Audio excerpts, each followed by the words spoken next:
I'm going to tell you all right now, all of these wonderful people would not be here without Patreon supporters like you. If you enjoy credible news, reviews, and commentary on UFOs and UAPs 5 days a week, you want to support this show. What's your name? Marty. Marty, look how easy this is, Marty. Pick up your phone. Boom, you're a Patreon member. I mean, look, it's so easy. You just click the link, which is right here. Just for $1 a month, you can support this show. Just fill out the information and pledge what's comfortable for you. It could be $1, $5, $10, or who knows. Just support.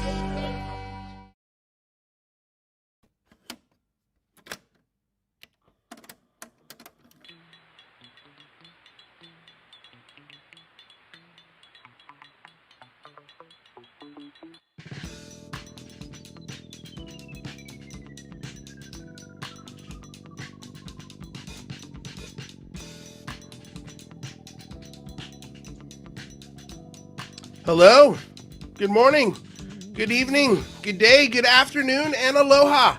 Welcome back to another episode of the Unidentified Celebrity Review. Your home for credible news, reviews, and commentary on everything UAP and UFO. My name's Luis Jimenez, co-host Rather Be Squidding, and UFO Jane Kyle. Hey, guys, welcome. Before we get started, of course, got to pay some bills. Check out the links. Everybody's links that's going to be on the show are in the description below. We've got a podcast, obviously, that's available pretty much immediately after the show. It's available on Spotify, iTunes, anywhere you find the podcast that you listen to. Check out our Patreon. Super chats are, of course, always open. Thank you, Schoolcraft. And, of course, the $50 donation that started with this whole thing, man. Where'd it go? John Russell. I can't pull it up because it's too far up in the chat there. Sorry, John, but $50 donation from John Russell. Nice. Thank you, John. And a Thank you, $4.20 donation from Schoolcraft. Thank you guys so damn much. Appreciate that you're supporting the show. It is an absolute honor that you guys find this show cool enough to do something like that with. And then, of course, if you haven't already, like, share, subscribe, ring the bell. That way, anytime we go live, you guys know about it. Don't forget, we're on KGRA every Friday, so check that out at kgradb.com. And speaking of KGRA, we have a fellow colleague here from KGRA. But before we get to him, so anything weird go down these last couple days, guys, that you know about? You know, if I had a time traveling machine, I'd travel back to the 80s and tell that Wendy's commercial person asking, "Where's the beef?" The answer is it's going to be in Twitter in the year 2021. Twitter is a great place to find beef. That is for sure. I just want to go back to the 80s and just stay there, rather. I don't think I would come back here, though. Yeah, would you pick the 80s? That would be your I mean, I was born in the 80s, so I guess... I think the 70s, though, might be kind of neat. Go back even a little, you know. But yeah, I think the 80s, early 90s. I think I'd go back to the late 60s. I think Woodstock... right before, like, be part of that baby boomer generation that, you know, pretty much was like on the ground floor of the greatest period of American history. And I maybe would be a Bill Gates or a billionaire by now. Who knows? You know, that's a good call. I feel like that's a fun place to be. All right. Well, let's get started with today's show because we've got the first hour with this gentleman and I don't want to waste too much time. So Peter Robbins is veteran investigative writer, researcher. He brings you in-depth conversations with experiencers and UFO abductees and the best and brightest of the next generation of writers, researchers, and experiencers on his show, Meanwhile Here on Earth on KGRA Radio. He has appeared as a guest and has been a consultant to numerous radio shows, television programs, and documentaries. He's spoken at conferences around the world and throughout the country. Without further ado, Mr. Peter Robbins, how are you, my good man? Good. How are you guys doing tonight? We're doing great. Doing well. Getting by. Peter Robbins, you know? Yeah, this is going to be unbelievable. Laszlo Holyfield, thank you so much for the $5 super chat donation, my good sir, or lady, whichever it is. Totally appreciate it. And I think it was the second one from you. Yeah, there was. Glad you found your Zen, Lou, after today. I am too. This is my show. The show is my Zen. So let's get started. So, Mr. Peter Robbins, thank you again so much for being here. Brian Sprague was the person who's like, Lou, you got to talk to Peter. He's my mentor. He got me into this field, and after only speaking with you, like literally speaking with you for, I'd say, about 4 to 10 minutes, I could see how you were his mentor, because the patience and the eloquence in which he speaks, I could see how you were the perfect person to sort of teach Ryan Sprague, and now he's spreading that vibe and that Ryan's beautiful spirit. my mentor. Yeah, bro. I mean, Ryan's become everyone's mentor. Yeah, he's out of control. He really is, and he was also he was the first really big podcast that approached me and said, "Hey, man, I really like what you're doing. Can I come on your show?" And I'm like, what?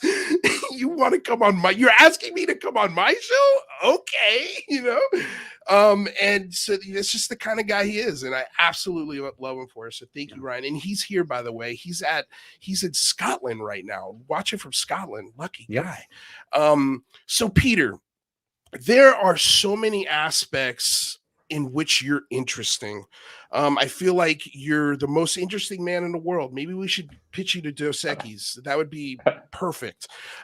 Because we were talking earlier in the green room here, you were hanging out in New York City in the time period that I really wanted to be there.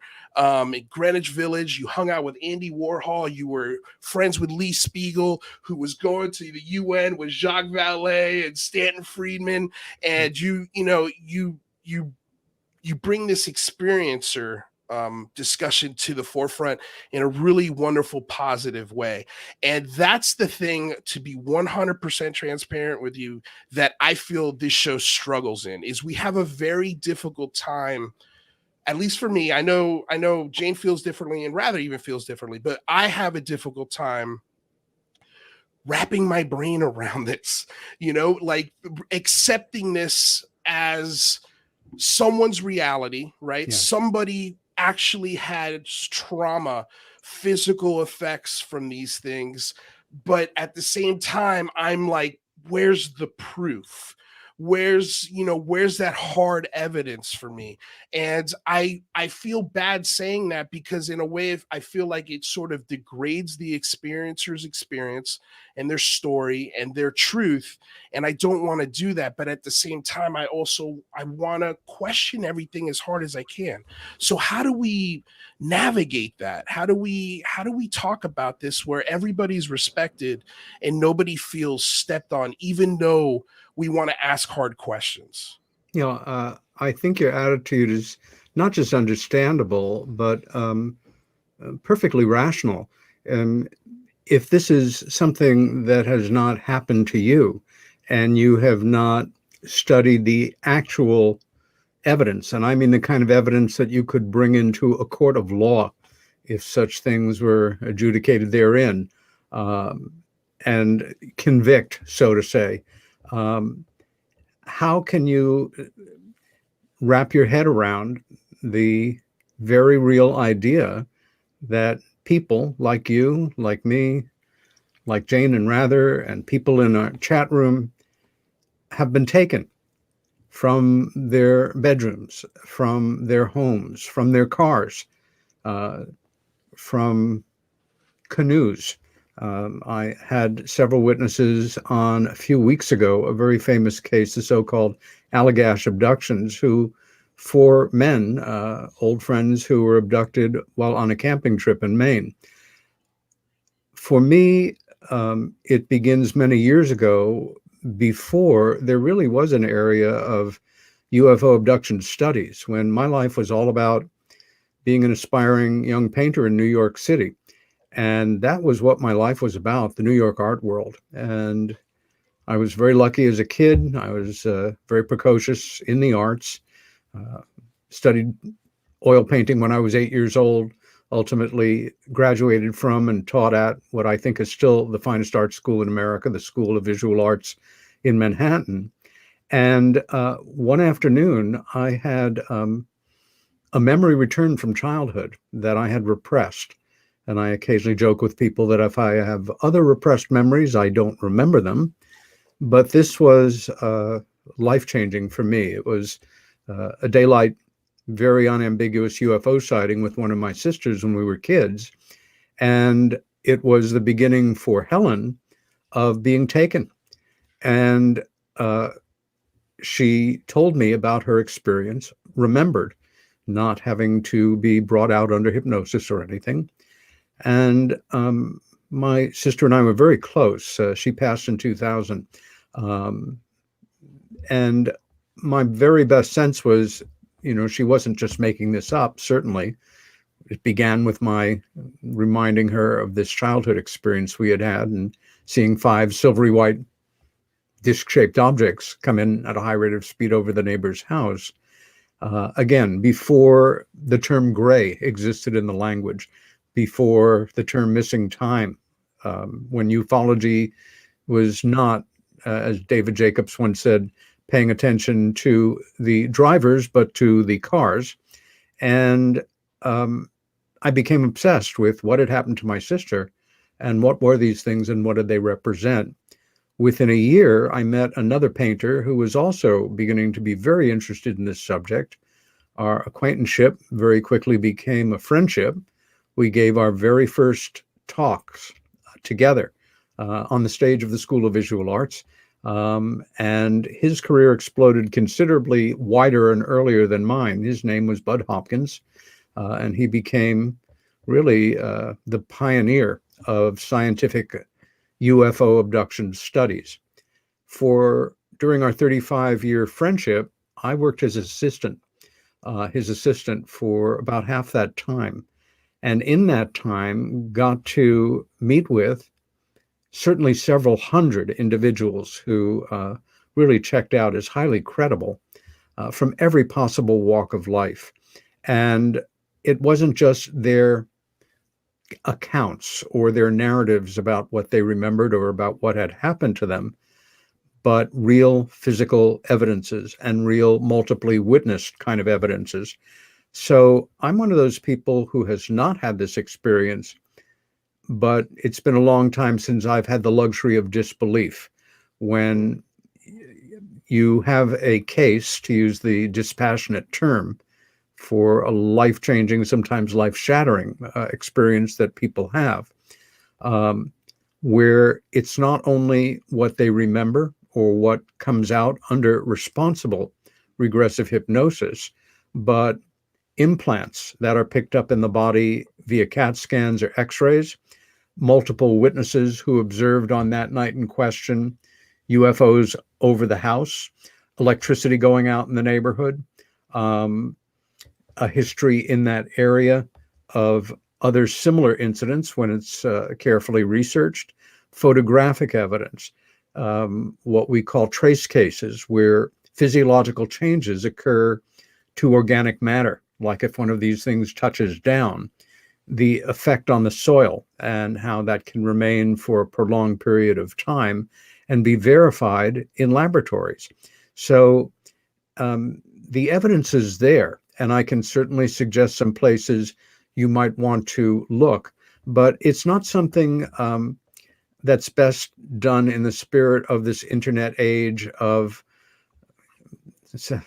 brief attention span theater. Right. One needs to really study it, and that means reading books, of which I have several, as you may notice. Actually, it's just a green screen with pictures of books to make me look smart. I know that's not true. But there's an extraordinarily well-documented history of very credible people who come from, again, every kind of walk of life, socioeconomic background, who have nothing to gain, and up until recently only ridicule, to meet them if they have the courage to go forward and be public about their experiences. And I think overall, they show great courage and are ultimately will be looked back on in history as assisting all of the rest of us in making this hard right-hand turn that we're all heading toward as we move toward a critical mass within our population and the world population who do take this seriously. And the climate obviously has improved in the last few years for that, certainly since 2017. Now, of course, the attention is focused on the Navy's evidence and the so-called Tic Tac UFOs and a history of cover-up. People are starting to get it. And it's changed dramatically in that I meet many people, again, not so much recently. We've all been pretty homebound, although I did get away to Washington last week for a couple of days for a remarkable press conference around a related subject, which is UFOs shutting down nuclear missile sites. And the witnesses were all unimpeachable. Former United States Air Force officers, well in their 70s, even into their 80s, with nothing to prove and nothing to gain. And my sense was they would have been just as happy to be home a week ago on Tuesday rather than before us on the media at the National Press Club. But the phenomena is very real. And I've seen enough of your programs where this subject comes up, and I follow, the chat room, and I get the frustration of some of your viewers whose attitude is, it's just what they're saying. How can I trust it? It's just a witness testimony. Right. Cite the old canard, which is true, of a car crash, 10 witnesses. Everybody goes into a little shock. Everybody gives a slightly different version of it. How can you trust that? Well, right. Firsthand witness testimony puts people in the electric chair.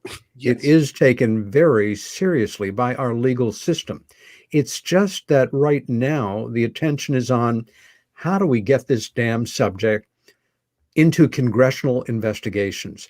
And people kind of, they're champing at the bit around this. So, for example, the kind of witnesses that I spent the day with in Washington last week, these are the people that we dream of coming forward. Honorable military officers who were watching their boards as a UFO came in during the height of the Cold War, was seen on the ground by enlisted personnel and officers, and watched as, in the case of Robert Salas, a former United States Army captain who is one of the most outspoken and respected people in this category, who not only organized this event, but won some years before, and who also, along with me and about 40 other people around the world, testified at the so-called citizens' hearings on disclosure at the National Press Club. 5 days of testimony before retired representatives from the House and a retired senator, because they couldn't get any active participant in office at the time to take part, even though they were offered a respectable amount of money to do it, above board, completely legal. The funding for the event was extraordinarily good, but the ridicule factor. But these were the kind of witnesses that a lot of your viewers, these are the ones who I want to hear more of. I can trust them. They're the ones who Congress will want to hear from. But never discount the accounts of somebody who is not a retired military officer or a former military officer or a law enforcement person, or somebody who has that caveat of being a figure in authority and worthy of our respect, right, whether or not you're a blue-collar worker or an office worker, or, you're a stay-at-home parent. Exactly. These people deserve our respect. And when they come forward to dismiss them because they don't have an advanced degree, or because they don't qualify in our minds as being the kind of person that can help get the job done, at least treat them with respect. Right. Bud Hopkins pointed out a number of times over the years when people were attacked for coming forward with incredible accounts of credible experiences once it was studied and people vetted and family members interviewed. And I remember there are a number of cases, because abductions tend to follow family lines. And if it has happened to you, the likelihood is overwhelming that it happened to one of your parents, and that it will very likely affect at least one of your children. But a number of witnesses with certain kind of scoop mark scars on their body who their mother or father has the same scar in the same place. This is just one indication. But to put them down or belittle them is a little akin to a rape victim coming forward to claim that this hideous crime was committed against them and raping them for having the nerve to come forward. So these are things to consider. But Luis, your considerations around this are perfectly understandable. I am not looking for anybody to be a believer. I have to be a professional skeptic as I go about my work, because if I'm wrong, it will certainly be used against me and hurt my credibility. And that has happened to me. At the same time, a skeptic is very different than a debunker. A debunker is a person with the intellectual arrogance to suggest that they know that this is not possible or that it's not happening. They know that much about the unknown. How do they know? Well, the mantra is basically, it can't be, therefore it isn't, therefore it must be something else. And it's my job to figure out and rub my chin and furrow my brow, pat you on the head and give you some pseudo-scientific explanation for what I can't deal with, but I can't be made to look foolish and say that I accept this silly premise because aliens don't take people. How do I know that? Well, come on, don't be silly. Yeah, I find that fascinating. I kind of have a question to you about, how we might engage with the experiencers, when we, fascinating to have them on the show and talk to them. Kind of a problem that I have is a lot of them, and perhaps justifiably, they feel like they know what's going on, right? Because they've had these vivid, presumably real experiences. And, someone like me who is, has a skeptical nature, I certainly don't dismiss what they say, because I think that what they, almost all of them are saying is true to, they've had those experiences. But I still like to challenge it, right? Like, I don't necessarily believe that it was a physical manifestation thing. And, I like to challenge things, put out ideas like, is there potentially a biological agent that might be doing things like this? And maybe there's some other scientifically valid explanations for why they had these experiences. But of course, I want to do that respectfully and not, dismiss their experience and do it in kind of a neutral manner. And it's challenging. I wonder if you have any advice for me, or maybe this is something that we really shouldn't challenge. It's something we should just listen to and it's in our nature to be challenged by experiences that don't fit into the matrix of what we understand or what we were brought up to believe was possible. Number one, it's part of the conundrum of UFO studies from the get-go. How can you prove somebody making a claim is wrong? Or how can you absolutely establish beyond a reasonable legal doubt, with certain exceptions, that they're correct? Show me the carburetor from the UFO. Show me the appendix from the gray alien. I need something in the real world. Well, number one, there's ever so many possible explanations for many things. And one of the skeptical / debunking explanations or rationales that's been put forward over the years is there's a condition called sleep paralysis, which is a very real medical, psychological condition where you wake up and you can't move for whatever reason. And that combined with some particularly impacting science fiction movie that you saw 2 weeks ago, combined with your tendency to believe, lots of fantastic stuff and being a scientific buff, that it all comes together somehow to simulate this kind of experience that people really have. But that, of course, they can't have because, I'm from Missouri, show me. One thing, again, that you can do is study some of the best case histories. And I sometimes feel that I'm an analog person living in a digital world. I grew up in a different time. And it shouldn't surprise anybody watching that I not only read a lot, but I love books. For me, as a young person, and I'm still what I was back then, quite dyslexic in some respects, it took me a few years beyond most of my peers to master reading. And I wasn't really able to start really reading on my own for fun and for learning till I was about 8. And then nothing could hold me back. The world of books opened the entire world to me. And so much so that once I was able to, I struck out and I saw a good piece of it and will continue to for the rest of my life. I've traveled in 25 or 30 countries, quite a number of them that you couldn't travel in right now with $10 million and a battalion of Green Berets.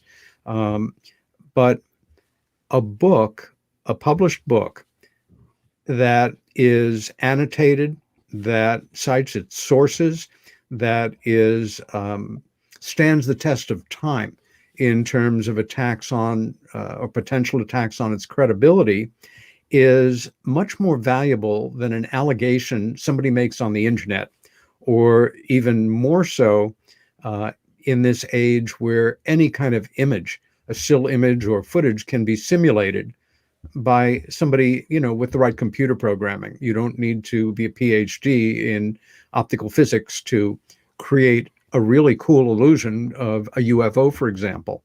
But when you come upon one of these things on a website, or somebody posts it on your favorite social networking platform, is this a real individual? Do they cite the actual time and day that they and if there were other witnesses, saw what they saw?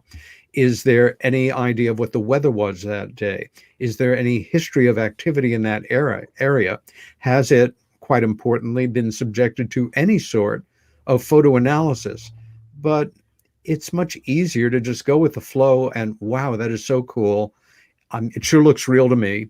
And, this person, they've been out there on the internet making these claims. Reading and studying a case history is not nearly as sexy or exotic or cool or as much fun as just getting into the mix with a lot of, ufologists or UFO researchers. But let's face it, in order to be a ufologist or an online UFO investigator, I believe the protocol is touch your finger to your nose, turn around 3 times, and declare that you are one, and you are one. There is no overseeing peer group. It's not like if we were attorneys or physicians and the AMA or the Bar Association is going to kick our ass out of our career if we are caught in an unethical act. It's sort of like the Wild West, and that's a problem. My way of dealing with it is hold yourself to your highest standards. If you screw up, never try to just be a tough guy and hope people will forget about it. Admit your error immediately, correct it for as long as you need to, address anybody that calls you on it until it's resolved, and then move on. The best of us can be fooled. And again, if you are in the position that somebody like I am is, that you've hit a point in your work and your research and the many people whose experiences you've taken part in investigating, and you, again, no longer have the luxury of disbelief, you can't, it's even more incumbent on you not to jump the gun and say, wow, another cool case. When I was about 12 years old, as the world of literature was opening up to me, I fell in love with Arthur Conan Doyle's Sherlock Holmes, one of the greatest mythical characters, in English literary history. And one of the things I was introduced to it, by the way, because I'm a film maniac and have been since I was a little kid, by the great Basil Rathbone and Nigel Bruce Sherlock Holmes black and white movies of the late 30s and into the 40s. And I started reading these books. And one of the things I admired about the Holmes character, and I carry it with me in my work, is something that is called deductive reasoning. Essentially, you have a mystery, and it may have a very simple resolution or something really exotic. A lot of people in the work will jump to the exotic first. For me, the first step is always examine the most mundane explanation and examine it as thoroughly as you can. And if you are unable to resolve it with that, take one step up to the second most boring possibility and investigate that with the same intention and intent, and keep going. If you're unable to solve the case, so to say, with any conventional explanations, then it really gets interesting. And then you're building on a solid background. My mentors were all pragmatists. A retired staff officer from World War II from the Hungarian army, a tough, no-nonsense New York City police detective, Stanton T. Friedman, a retired nuclear physicist, and Bud Hopkins, a painter. I was gonna ask if you hung out with Bud Hopkins, and you just answered that question. Thank you. I knew you did. Bud and I gave our very first UFO talks together on the same stage where I was teaching at the School of Visual Arts.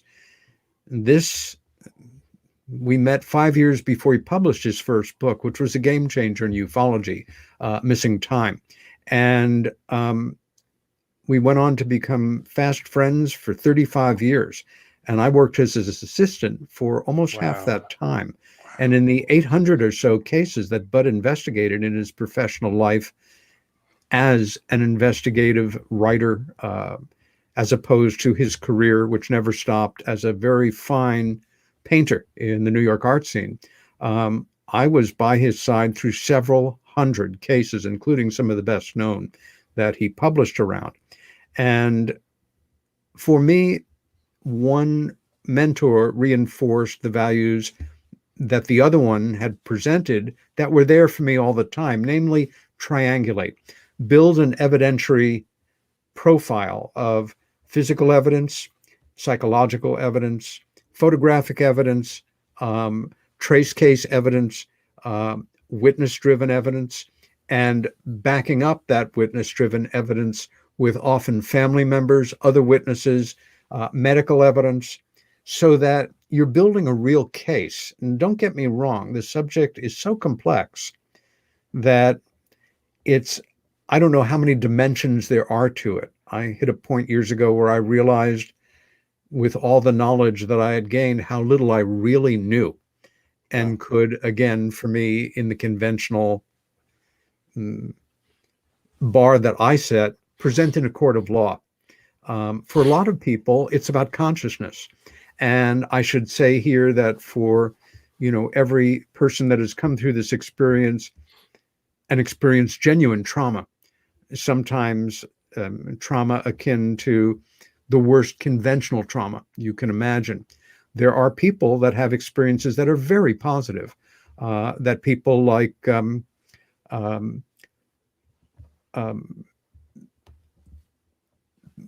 organization PEER and are documenting very well. But my attention from the get-go has been on people that are not having a good time with this. And I think we have to acknowledge that we're dealing with a myriad of other intelligences, from the valet sort of construct of interdimensional or ethereal to the real nuts and bolts machines that some UFOs most certainly are, under the control of highly advanced intelligences with technological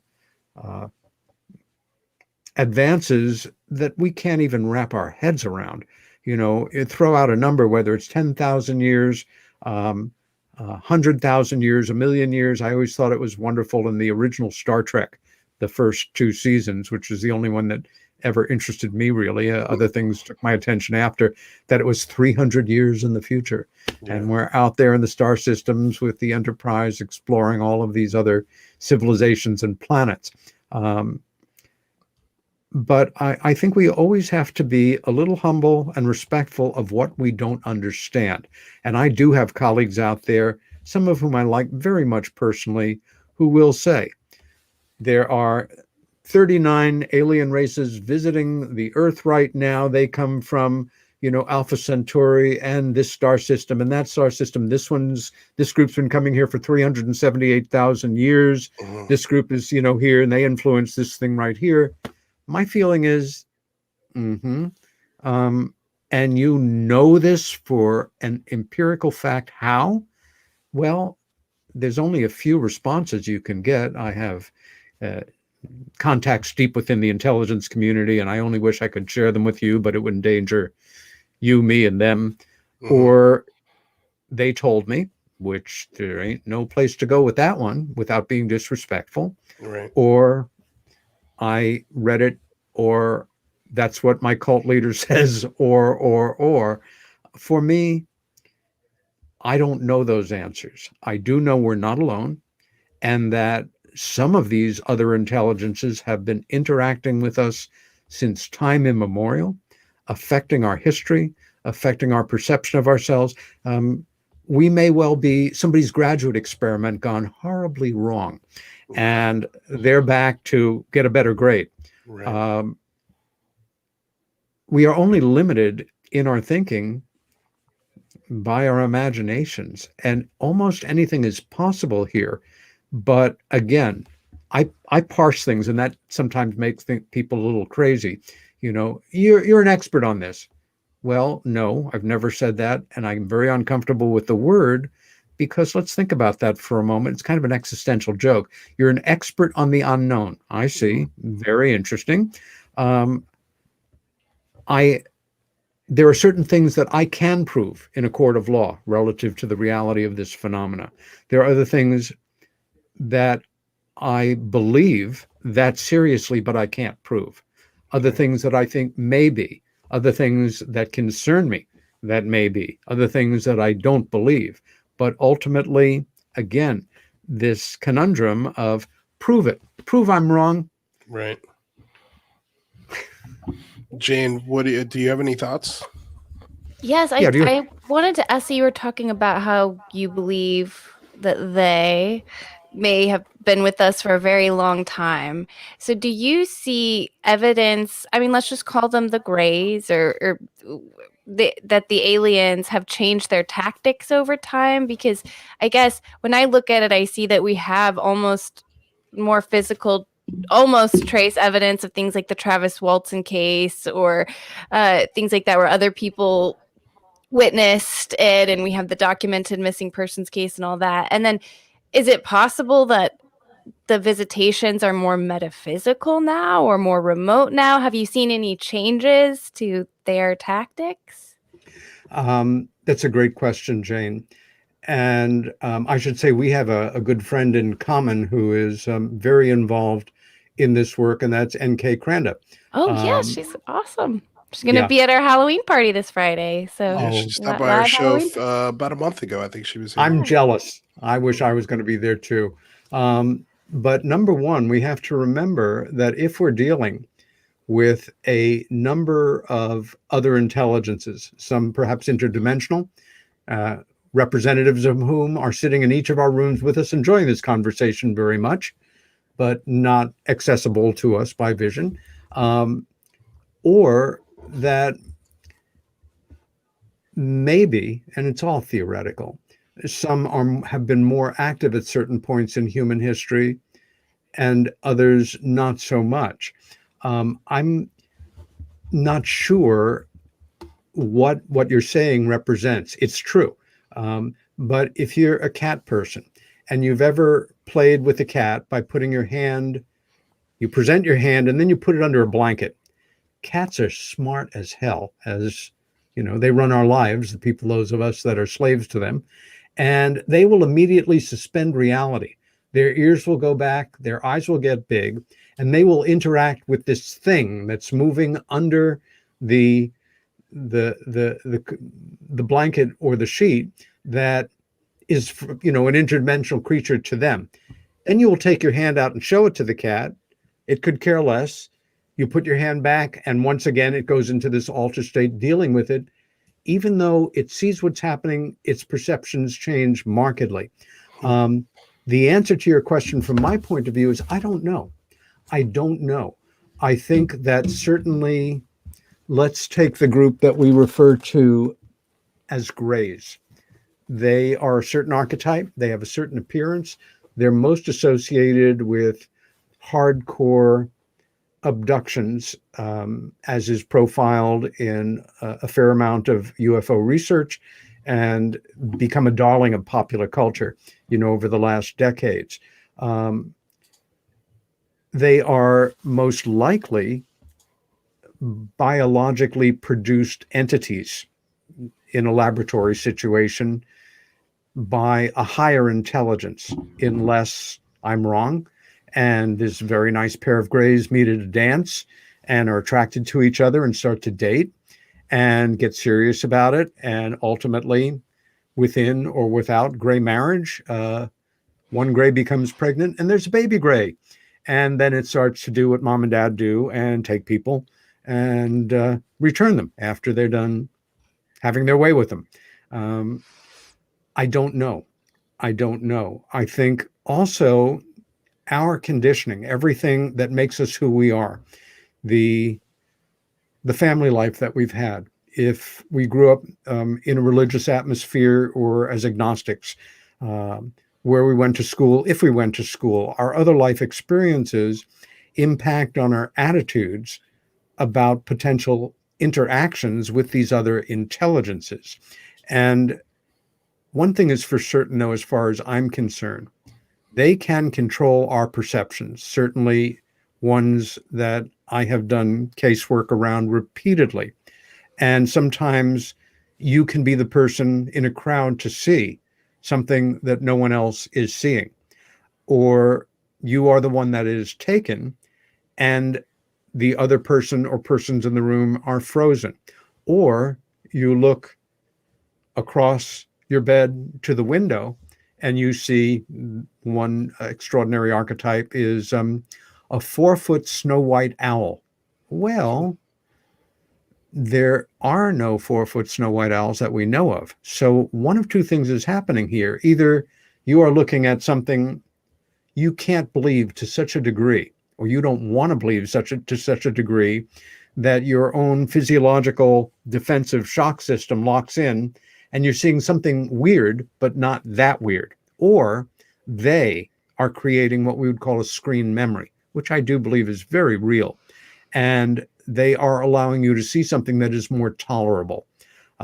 Many people's conscious memories who, upon deeper exploration, turn out to have had these kind of experiences begin with, I wandered off from the picnic and there were a bunch of children in the woods and there was a big tent and we went into the tent.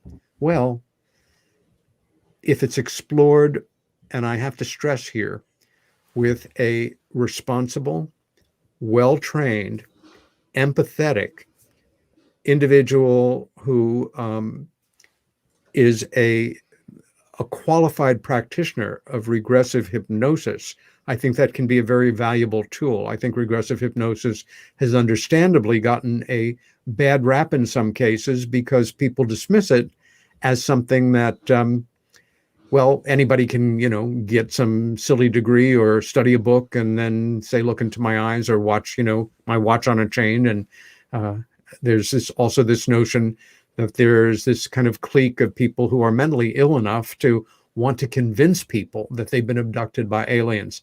I really haven't run into that in more than 40 years in my work, associating with quite a number of people that do this work. Again, this is a very long non-answer to your very short, very realistic question, Jane. I wish I could answer it more directly. Well, I don't think any of these answers can be answered without that context and nuance to it. So I appreciate it.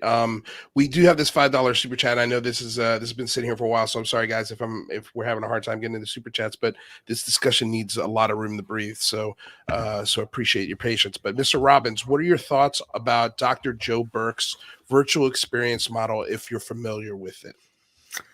I'm only vaguely familiar with it, so responding to that question would be irresponsible. Okay, that's fair. I did have one thing you said earlier is you were talking about how do we get this in front of into a congressional hearing setting, and that's where my ears perk up because I'm all about we started the Big Phone Home, which was a culmination of all of these voices and personalities, and anybody that I could get to get their followings, their fans to call Congress, send a letter, and watch our show. And as we're having this conversation, we're trying to inspire people to activate themselves and call Congress, and giving them template letters, and giving them the access of where to find your local and state representative, and encouraging that activism. And I think part of this is that the experiencers who again have had these visceral experiences, and they want their stories heard at this congressional level. And then I'm looking at the other side of it, which is a more nuts and bolts, more, I don't want to say credible, because again, we've established that even though local fishermen should be taken seriously when this is discussed, but there is a level of respect when it comes to an F-18 fighter pilot, or what we call a trained observer, a police officer, a government official that has worked within these systems and these tactics. And so for me, I think I agree with you. I'd love to see this conversation at a congressional level, but for me, first, we just have to have the discussion, because if we can have the discussion, hey, this phenomena is real. These things that we're seeing in the sky, they're actual physical objects that we're locking onto, that our pilots are chasing, and that are appearing above our nuclear bases. Like, there's a very scary element to this, that it's not that we think they're violent, but we have to start having this discussion. And I think Congress is now, for the first time in a long time, really opening themselves to this idea. And I think once we get congressional hearings on, hey, the phenomena is real, this is a very real thing, and we get those testimonies and people under oath in front of the American people, and get through their thick skulls that this is real, there is a there, then we could start, because if they can accept that reality, then it's like, okay, now are you ready for chapter 2? Because this is where it gets weird.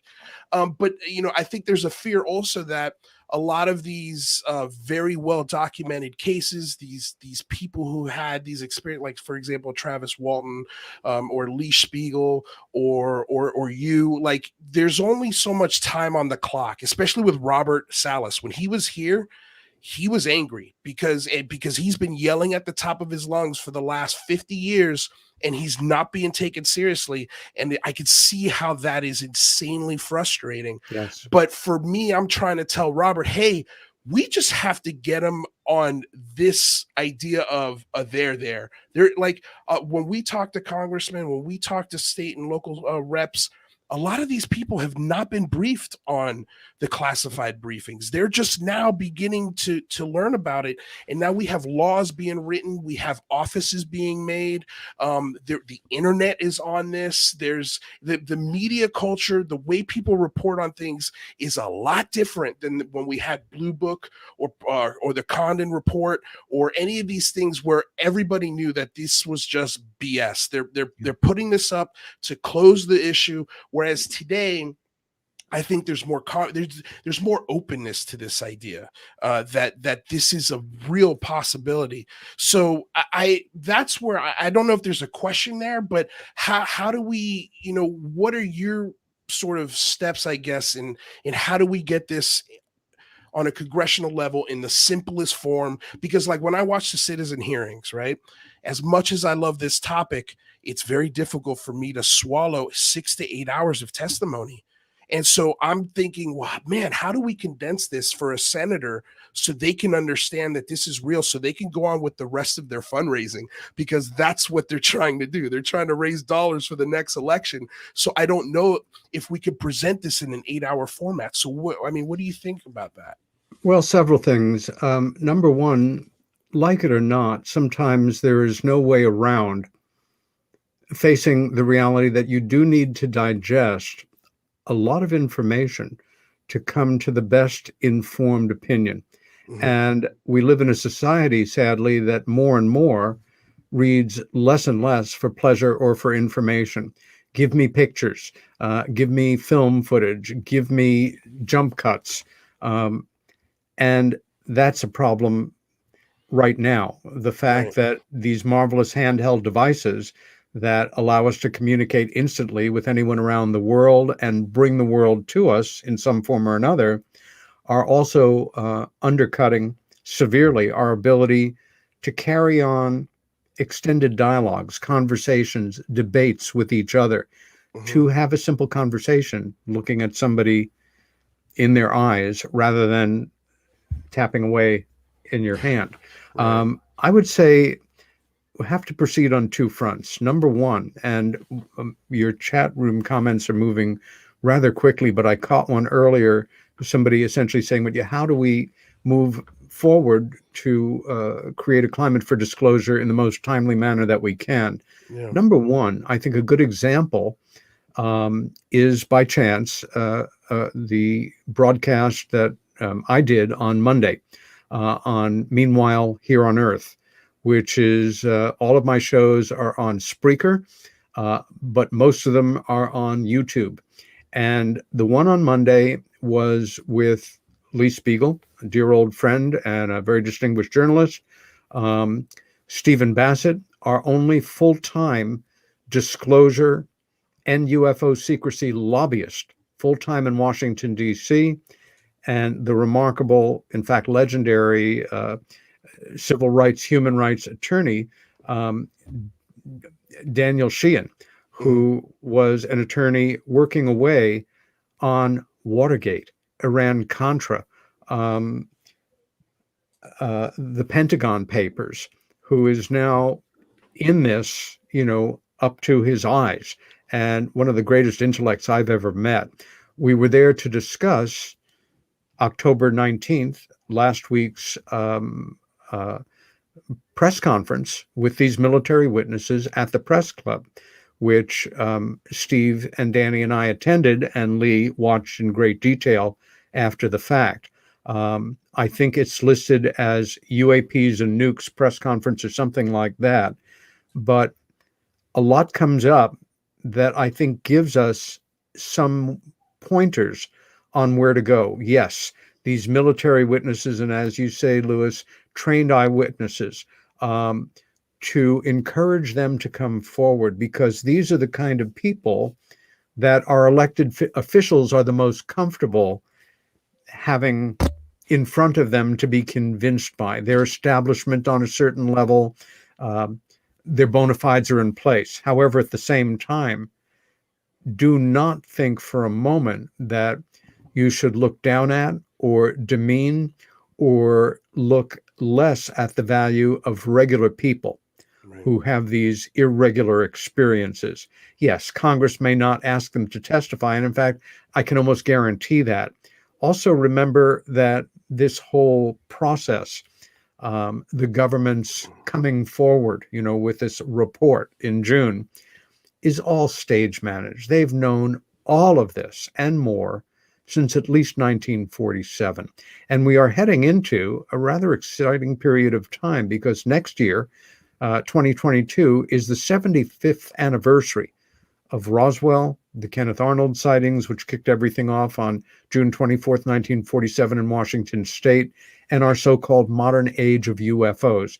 This subject is going to explode again next year, and you're going to be seeing carefully staged, managed statements coming from the government. Do not hold your breaths before the United States government admits this is real, even if there are congressional investigations, because there is too much to manage. How can you say that, ladies and gentlemen, it's our solemn duty to let you know finally that we have established that we are being visited by other intelligences from parts unknown who come and go with impunity via a highly advanced technology, and we're not sure what they're all about.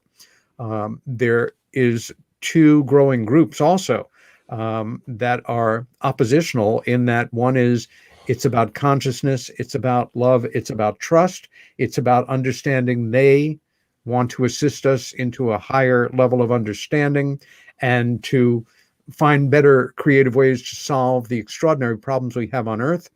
And we are afraid that that other group is all about just, it's happening in a governmental situation and it's the military's involved. They're just looking to more excuses to get weapons in space, and it's being pushed by the military-industrial complex, who see a golden age of new earning with new weapons to fight, a la Independence Day, and kick ET's ass. Yeah, right. Yeah. Give me a break. What we're dealing with here, the good news is that if they wanted to dominate us overtly, we'd all be walking around in the salt mines right now with little Flash Gordon caps on our heads, staring straight ahead, mining salt, or some variation thereof.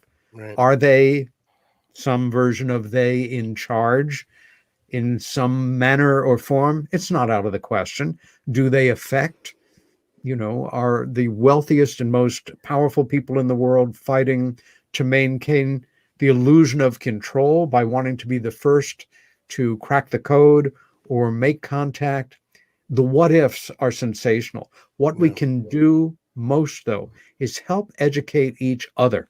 And right off the top of my head, for anybody that's seriously interested in this abduction phenomena and seeing some really serious casework, read The Interrupted Journey by John Fuller about the Betty and Barney Hill case. Read Intruders and Missing Time and Witnessed by Bud Hopkins. Read the late great John Mack's Abduction. Read some of the incredibly uncomfortable but well-documented work of Dr. David Jacobs. There is a new book out with August Night Press, published in London, which is a memoir by Deb White Cabell, who is the subject of the Intruders story. There is a remarkably decent and very straightforward, very credible abductee who happens to be the head of Michigan MUFON, as well as being a respected university college administrator, named William Konkoletsky. And Bill has several books out that I would highly encourage people to read. And doubly interesting in that he and his brothers growing up, who have very real experiences with this particular group of other intelligences, some of them are positive and some of them are negative. I think the wrong question to ask is, are they good or are they bad? Or who are they? Because there's a bunch of theys. Yeah. Okay, so we've got a couple of questions in the super chat, but we got time for one more. And I know, John Music, you had two of them in here, but I'm going to go with your first one. But thank you for the two $5 super chats. Mr. Robbins, what do you think we will need to force open disclosure and shut down the debunkers for good? Your thoughts on James Fox's 1% non-human statement? Yeah. Number one, I think that I don't know if we can force disclosure. It is a bunch of private citizens up against the might of the United States government, which includes the military-industrial complex on a certain level, which includes the military, which includes our intelligence community. That's a lot of weight to go up against. But putting the best information we can forward in the most credible way we can erodes the nonsense. Also, James, who I will say up front is a good friend and close colleague, I think there's merit to his statement.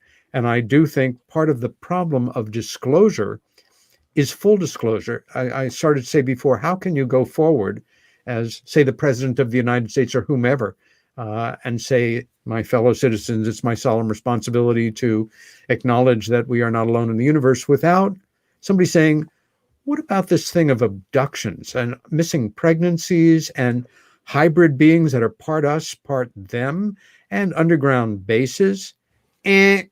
Sorry, we cannot respond to that statement right now. They will do anything to not address this fully.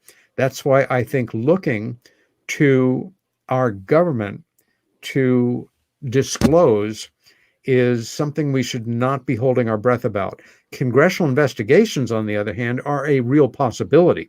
And the grassroots groundswell that might result from credible, in-depth open congressional investigations is something else again.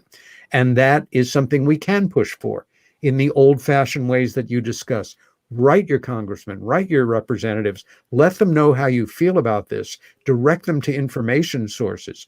If there are any of you that are subscribers to Richard Dolan's YouTube channel, also a close friend and very close colleague, you don't have to be a member to go on there to find, I think it's listed under the Helen Wheels 1961 abduction, which is an in-depth 70-minute illustrated interview that Richard did with me about my sister's experience that you don't have to pay money to audit, but it's a good, to be dispassionate about my sister's experience, a good case. And Richard, of course, is an outstanding interviewer and researcher, and I think he presents it better than anybody has. Also, again, as just an example, meanwhile, here on Earth, UAPs and nuclear, again, however it's listed on Spreaker, on YouTube, they're good tools to put out there and share these links. Also, set your bar high. I understand why people are skeptical. I would be I've heard Travis Walton say a number of times, and Travis is somebody who began as somebody I really admired in public life and ultimately met, became acquaintances with and friendly acquaintances, then friends, and then good friends. And I take his account very seriously.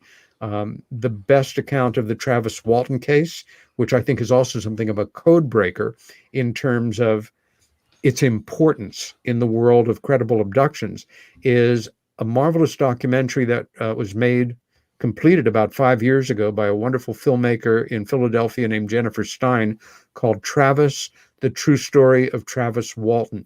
Full disclosure, I was an associate producer on that. It took 5 years to make, and it's, I think, on Amazon and some other platforms. The DVD is available. It covers the whole range from scientific evidence to all of the witness statements, to psychological profiles, to physical evidence. It's a remarkable document. And these things are something that you can take and share with friends who are skeptical, understandably so. But what I was going to say was, I've heard Travis begin talks by saying, if it was you up here and me in the audience, and you were telling me that what happened to you, it happened to me, I wouldn't believe you either. Let me go forward from there in so many words. Right. Well, Mr. Peter Robbins, an hour is definitely not enough time to have a discussion with you. So I can't wait to have you back. I hope it's in the next few weeks here, because I think a 2-hour discussion is absolutely warranted. And I appreciate you sharing this time with us. It was an absolute pleasure to talk to you. I enjoyed it too. All right, sir. Well, we will see you soon. And again, Peter's links are down below. Check out his show, Meanwhile Here on Earth, which we've posted into the picture here with Peter Robbins on KGRADB.com. And I believe the shows are available for free, right? They are on Spreaker, and I'm very pleased to say most of them are right on YouTube as well. Awesome. All right, Mr. Peter Robbins. Well, again, thank you for enlightening us and giving us some really great insight into how we could discuss these things going forward. And I cannot wait to have you back. So we'll see you soon, sir. Thank you. Thanks, Peter. Man, that was awesome. Yeah, I could listen to him for hours. He's got great perspective. Lots of stuff to say. Did he give you a little bit of I'm curious for you, rather, and we're gonna bring Michael in here in a second and get to the drama. Don't worry, we're getting there, folks. I just wanted to, like, how do you feel about that discussion? Yeah, I mean, I think that it was it's nice discussing with people who are, open-minded to it and, don't necessarily, who are open to you asking questions and challenging the beliefs, right? And I really, respect and appreciate Peter Robbins for, accepting that and being open to that. It is a tougher conversation when you're talking to someone who, claims that they know what happened to them and don't really want to have any introspection to see if that is really the real physical case. And so, I think that conversations like we had with Peter are really, really valuable and, help us kind of make sense of all this. Jane, what'd you think? Well, I was thinking about it kind of going into the interview today, and hearing somebody talk about their abduction experience can sometimes be like, and no offense, hearing somebody talk about a dream they had. And, it's like, unless you had the dream too, or you were trying to do lucid dreaming that night together or something like that, it just is not relevant to you. And so I think, and then at the same time, I was in a really great MUFON meeting last night. I was asked to present, and hearing witnesses talk about, UFO sightings they've seen brings it home more. It makes it more real than, there were this many, sightings reported by, Navy pilots. So you need the emotion, you need the real experiences, and it is the meat. It is ultimately what we're headed toward. Who's piloting, who or what is piloting the Tic Tac UFO. That's the only reason we're really asking these questions. So it's only leading to aliens. So we can't avoid it, but it's really challenging. And I think it's because an abduction experience, I think by definition, it's a personal experience. Right. Well, yeah, that was awesome. All right. Let's bring in Michael Mataluni, who's not even supposed to be here on Wednesdays anymore. But I'm glad to see you here, even though it's under these fun circumstances. Fun circumstances indeed, Lou. Thank you for doing this, man. I think it's important. We've got to address things directly, and it's what happened over the last couple of days on UFO Twitter is sad, and I just wanted to take the opportunity to address it with you as well. Yeah, man. Well, hey, I appreciate it. All right. So, oh boy, where do I start with this? Okay. So, as everyone knows out there, the number one goal of this show, other than to have fun, take the topic seriously, not ourselves too seriously, is to unite everybody in this community under a tent. And this tent is more information, more data, more transparency from our local and state representatives, and to pressure them by calling them, writing them, tweeting at them. And I need every person possible. And to do that, I need to reach out to everyone first in this community, and then hopefully the community helps me reach out past what I can do. And I can't ask people to forgive. I can't ask people to put aside their differences of opinion, even in the most extreme cases. I can't ask people to unite if I myself am incapable of doing that. And so because of that, I have taken a strict, it's not even a policy. I've just taken the philosophy of this show of we have to play neutral. We can't get involved in mud fights. We can't get involved in who said this. Are you going to defend me for that? Because at the end of this, I need you guys to drop that and join us in this effort. If what we all want is what we want, which I think is disclosure, more truth, more transparency, all of this fighting and visceral that is expressed in 280 characters is a waste of our time. And I can't take sides. I can't pick sides on any of this stuff. Because we're trying to stay neutral, because we need all of these voices.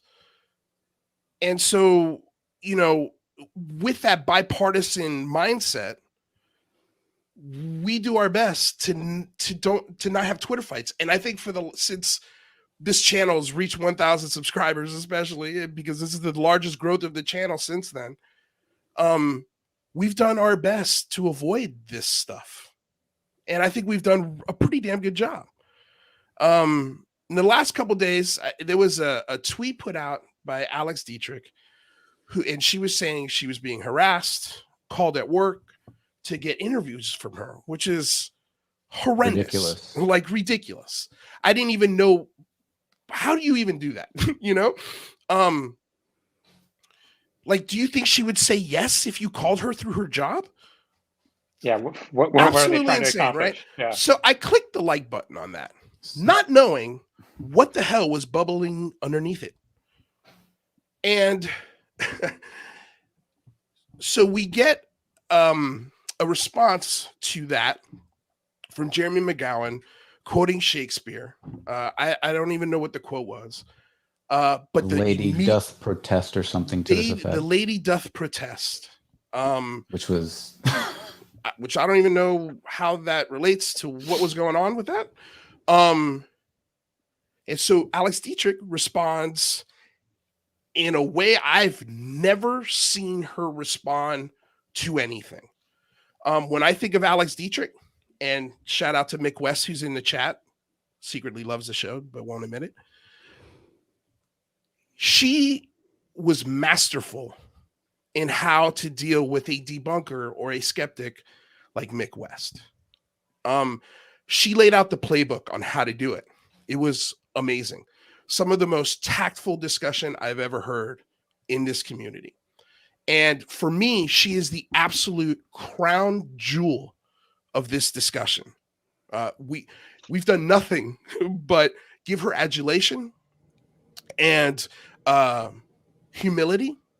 We've invited her on the show. She agreed to do our show during the Big Phone Home. She was going to be on the ladies panel with Jane. She had to pull out at the last moment because of the crisis that was going on with Afghanistan, which is totally understandable. And because of her, we still have a link on the Big Phone Home website where you can donate to those efforts, because there's still people there that are stuck behind terrorist lines.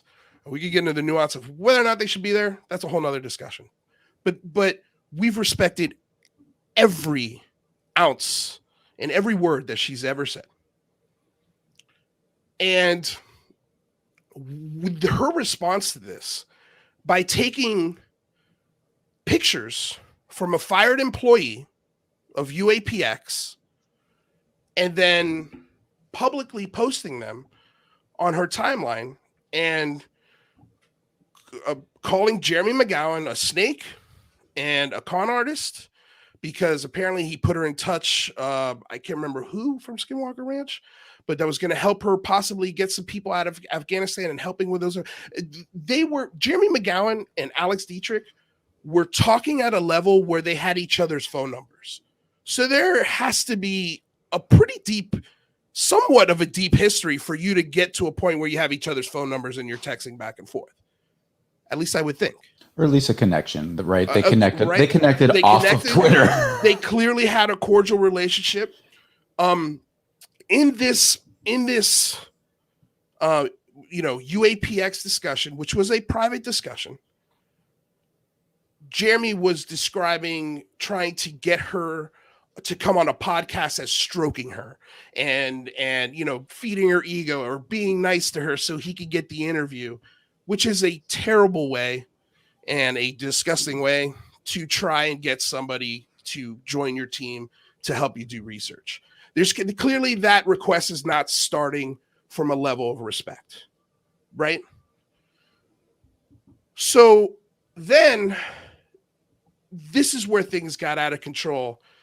And a lot of people took offense to that because they thought it was sexual in tone, which I don't know if I totally agree with. I think it was just more not appropriate. I'm not going to tell anybody how to take it. The bottom line is when I first saw it, my first instinct was, well, darn it. We can't have Jeremy McGowan back on the show because he's too divisive. He's too polarizing. I genuinely love that man. I wish he wasn't such a bull in a china shop.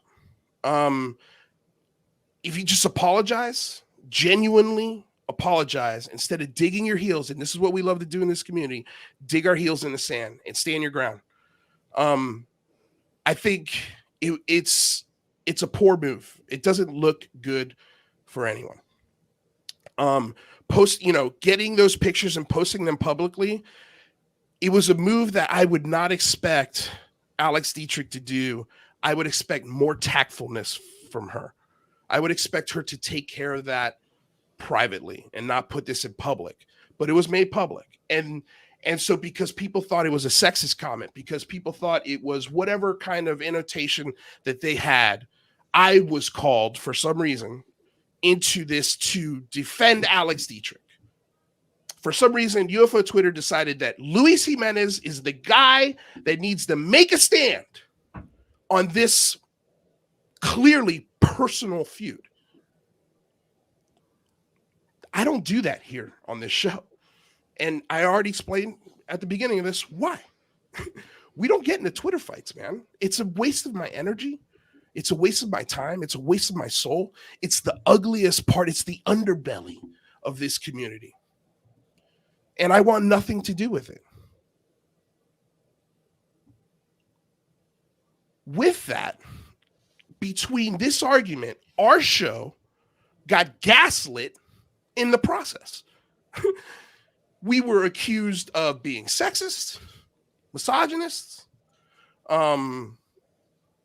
disrespecting to Alex Dietrich, as if a woman needs a man to come defend her in this day and age. Are you kidding me? It's a joke. Alex Dietrich does not need Luis Jimenez to come to her rescue. I'm not your leader. I'm not your cult leader. I'm not your guru.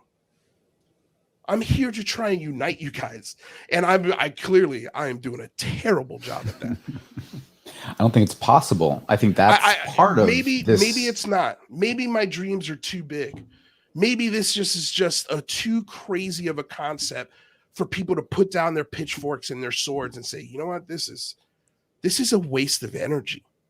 But hey, Luis, people didn't go, hey, UFO Jane, what do you think about this? We need you in this. So I don't think that this means that you failed in any sense. I think the fact that people were looking to you to take a stand and were disappointed, I think that means something. And I think it means something that you're addressing it today.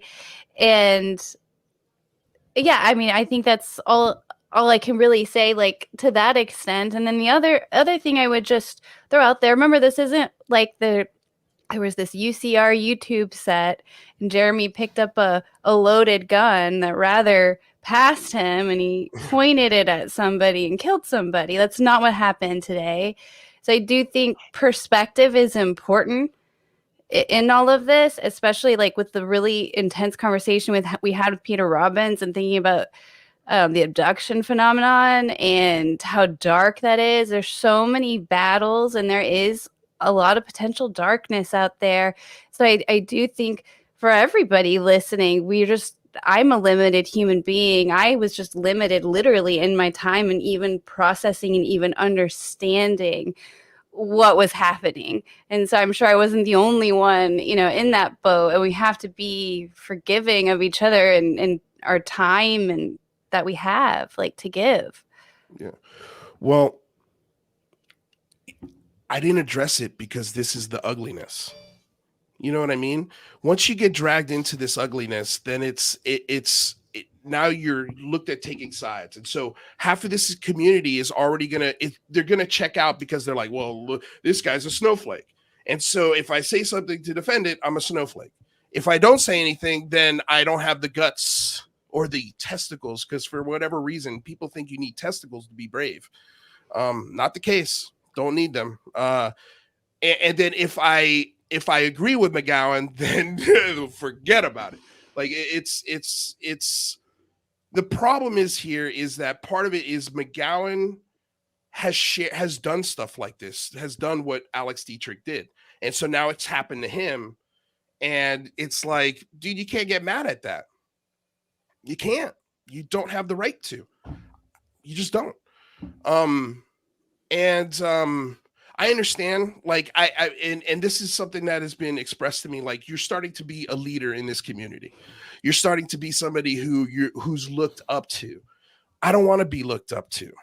Don't come to me for your morals. Like, my show history should lay out who I am morally and what I strive to be.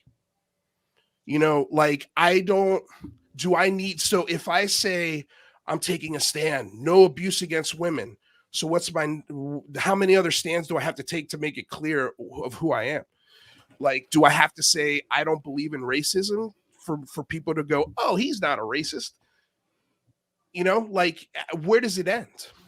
And that's why we don't get in these discussions with this show. Because again, I'm trying to unite people. I'm not trying to polarize things. I need to walk a bipartisan line with this show because I'm trying to accomplish something that, I mean, it's becoming clear by the months that I don't know if you guys want this. I just don't know. You know, the big phone home's an idea that just popped into my brain. I don't own it. You guys do. You own it just as much as I own it.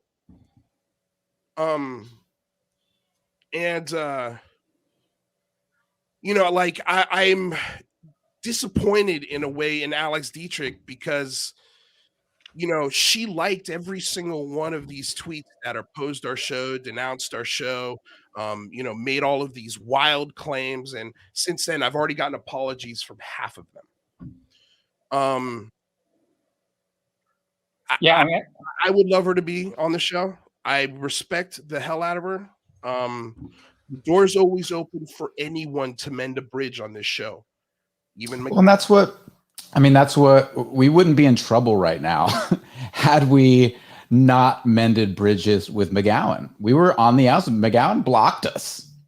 He was done with us. He hadn't been on the show since May. He hadn't been on the show since May, and he reached out and said, you know, put out the olive branch and said, look, can we move past this? Can we move on? We're focusing on something bigger than ourselves. We got to put our egos aside.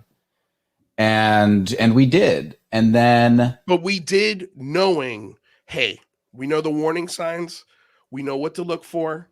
And if we see these things start to crop again, we slowly back away. But we just didn't get the opportunity to do that with this.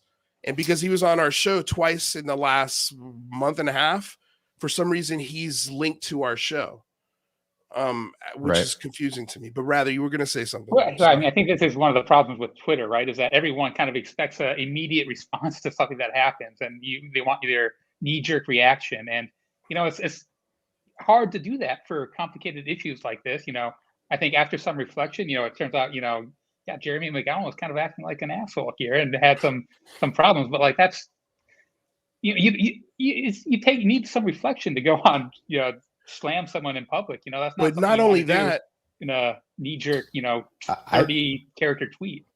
Yeah, I think that's an important point because it's so easy to get into an emotional place and immediately respond with emotion. And you say things and you phrase things in a way that doesn't come off in a way that you would have said it had you had an opportunity to process the information and really think about it.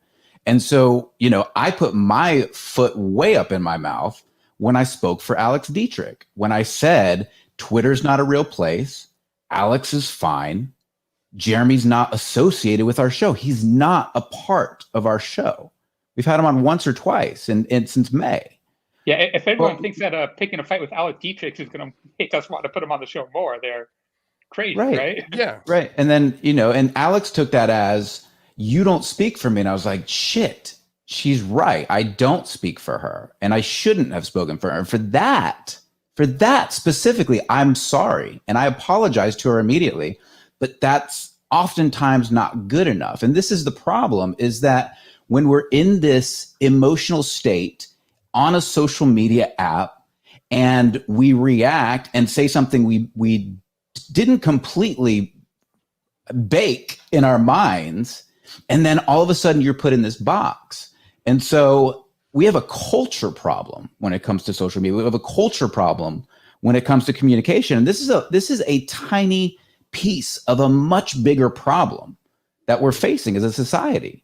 And I just got off. I was literally just communicating behind the scenes with Chris Wolford. And I was like, look, dude, I do not hold grudges. I was like, I am sorry for the part that I played in all this. And I just want you to know that I'm not interested in holding grudges and having a feud Well, that's the I'm thing. just Our not show doesn't hold. interested in it. We don't hold grudges here, and the door's open for Chris Wolford as well to come back. He and- appreciated that. He was supposed to appreciated me be reaching on the out. show next week, you know. But in a Twitter space just a couple hours ago, told me I didn't have the balls. Called me a scumbag. Made up all sorts of stuff that weren't true. Then he came out and kind of apologized for it. Like even with all of that, I'm open to talking to you, man. Like that's what this show is about. We are about trying to figure out these complicated discussions that need nuance and face-to-face, eyeball-to-eyeball conversations, not this hide behind your Twitter handle bullshit. And I'm gonna fucking we let all him fly just on need this last hour. it's But like we all just need to remember basic manners. It's Right. it's amazing if like you didn't name call, didn't curse, like didn't make assumptions, like just follow the basics. You know, it would avoid so much of the misunderstanding and the anger. Yeah. Just I mean, don't tweet when- if you're feeling angry. Don't I tweet. responded Don't to upset this. tweet. Yeah. Well, and guys, by the way, I see your super chats, and I'm sorry if I'm not NM. Thank you for the $50 super chat. Unbelievable. Anonymous Rex, please never doubt your positive. You're positive. You present here in the world. I have watched your shows since day one. As you know, never seen any faults. Well, we have faults. And when we do have faults, we admit to those faults. I've made mistakes on this show. We make fun of our faults. That's sort of the hidden secret sauce is when we screw up, hey, point it out, make fun of it, because that's what we do. NM, thank you so damn much, you guys, for this support. Truly appreciate it. Daniel Jacobson or Jacobian, sorry, and I love you for it, and we want this love. Thank you so much. You know, Tina, thank you for being here, our moderator, Tina Tomaszewski. Thank you, my lady. Tina. You know, when I responded to this, I was trying to just stay out of it. Like, you know, we're here for good conversation, enlightenment, and some laughs. You know, I don't need to come to the rescue of Alex Dietrich. She can handle this herself, because this is clearly a personal issue that's going on between two people. And I don't want to get involved in this personal thing. And I don't feel like I need to take a stance on this. This is not where I want to plant my flag, as this is where my show belongs. If you're looking for that, go to a different channel, because I'm not going to do that here. Again, we've tried our best to stay neutral, and there are, in my mind, Rather made a good point in our private discussions, and I hope you don't mind I share this, Rather, but He's like, well, what is it? yeah, right. You gonna tell him first? He was confused as to why am I getting the heat for this when this man has an employer, and I don't mean to throw anybody under the bus, but I got more heat than UAPX. Why? I don't employ Jeremy McGowan. Why do I have to answer for this man's actions? Yeah, we don't have any bookings planned with him, coming up forward, and we're, probably not. If he continues to be so decisive. I mean, he's not a character. Unless Jeremy could come out with an apology that is sincere, and then back it up with actions and examples, not for a month, not for 3 months, but forever, then maybe we could start to genuinely forgive this kind of stuff. I don't see it happening, honestly. I don't because either. We've given him a second chance, and this is what we got out of our second chance. No thanks. No thanks. Like, and this is, I know Gary's listening. Gary Voorhees is here, and I don't know if this is. I hope this is not sarcastic. I don't think it is. I haven't looked at his. I'm trying to be passionate, and I can't read at the same time while I'm doing that. So, but I know he's been on the show many a times, and this is not a severing of our communication or wanting to know more knowledge from UAPX. We absolutely have an open door policy with everyone there, including Jeremy McGowan, if these requirements are met from him. But if he doesn't want to come back on the show, or if he's not making any more public appearances, Gary wants to come on, if anyone from the SCU wants to come on, like, we respect these organizations. We feel they're important. They're an important part of this conversation because they're citizens getting answers on their own. It's why I donated to the Osiris. It's why I have this patch here. I mean, what, do I have to burn the patch now because of Jeremy McGowan? He's not the patch. It's the idea. It's the philosophy behind the patch that I believe in, not the man. Yeah, it's such an unfortunate distraction, because they are doing good work, They're doing amazing work. And Jerry McGowan too. It's he's a vet. He's done a lot of good things for the community. It's just such a shame, really, that the personal aspect of it kind of gets out of control. Thank you so much, Jonathan Milgie. We want this piece. Thank you. Can I say something quickly? Please. I think one of the things that a lot of folks are, and I see it in the chat in the comments, is they're saying, don't give this air, don't give this energy. You're feeding the trolls. And I think that's a fair statement. But I think the other side of that token is that if we don't address how we communicate with one another, if we don't address controversies, if we don't address how we engage with people on social media or here on the show, or we're just telling you what we believe in. And I think that's part of where we have to plant our flag moving forward. UCR, the Singularity Lab, I don't want to speak for Rather or Jane, but I think you guys probably feel very similarly, is that we're looking to be as open and as honest and as thoughtful when it comes to these discussions as possible. I don't think any of us here want any sort of drama. And I do understand that you have to stand up when people are being hurt. And again, that was my frustration with Jeremy today when I reached out and I said, we're going to discuss this tonight. And his response to me on Twitter was, aren't you glad I made more content for you? I was furious because I took this slowly and I was trying to have this conversation openly and thoughtfully and carefully, but it's a joke to him. And that infuriated me.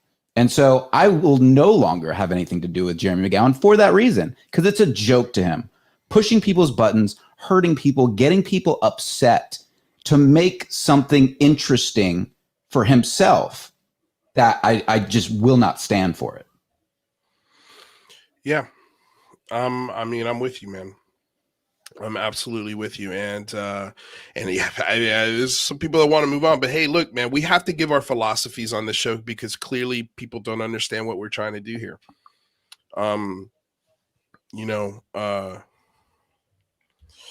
It sucks because I was really hoping that, we'd be able to have conversations with this guy and maybe, be able to put some of this stuff in our rearview mirror, but clearly it's just not the case.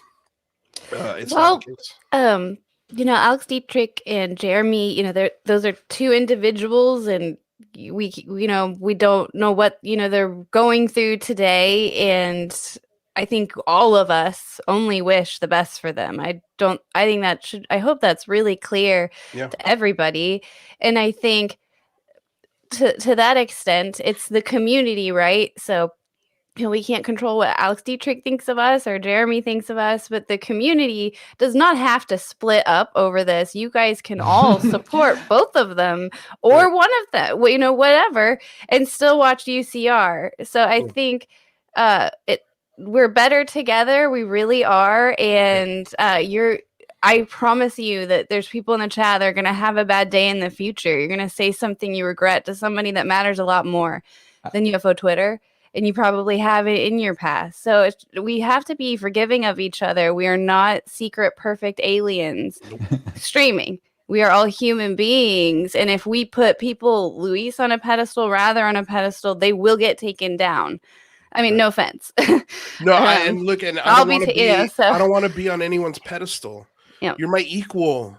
Like, we're here. We're on the front lines together, man. Like, we're all here to take the brunt of this force. What do you got, Ralph? Well, yeah, we also don't want to be wrestling around in the mud, right? Like, we don't want to be the Jerry Springer of the UFO shows. Like, got mountains I to don't climb. enjoy talking about this stuff. I wish that everyone would just get along. Yeah. It was funny because I had people personally reach out to me and they were like, I literally feel like my parents are fighting and they're about to get divorced. And I'm like, it's okay. We're going to be okay. We're gonna be okay. This is okay. It's all right. Mom and dad are not this. splitting up, like it's going to be fine. And look,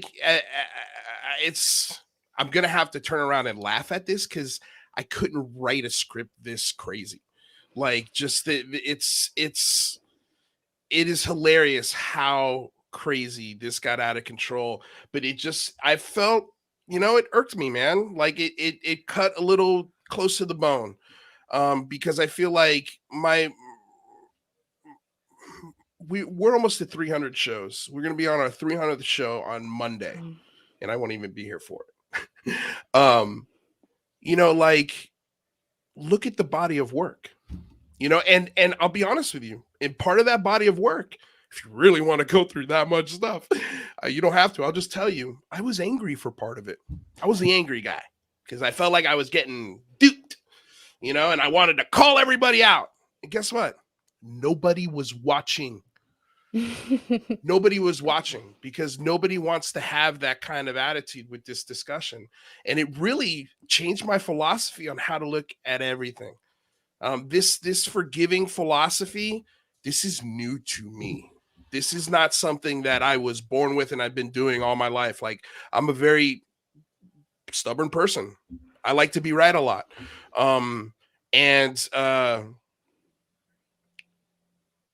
That's me. And since the phone home and since this community has inspired me, my entire philosophy on how to talk about this topic not only had to change, but it naturally just went there. I didn't have to force it. It's now part of how we do everything every day with every show that we do.